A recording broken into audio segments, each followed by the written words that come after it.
Agenda che in sostanza è un po' futuribile, un'app che riesce a far dialogare un po' tutti. Beh, è un'assoluta novità e il cittadino non avrà più una babele di app riferite ai servizi che eroga la regione, ma non solo, ma avrà quest'app che può scaricare Vivi Veneto e lì pian piano troverà tutti i servizi possibili e immaginabili. Realmente a regime.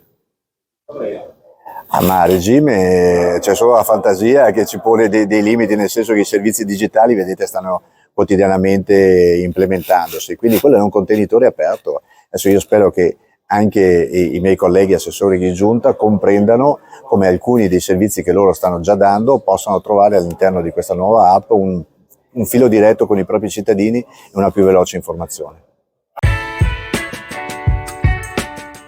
Passa all'Indiga a trascorrere una pausa in relax e vista mare.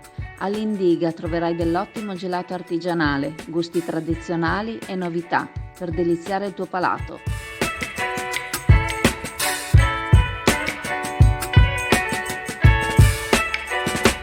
Indiga a Sottomarina ti aspetta.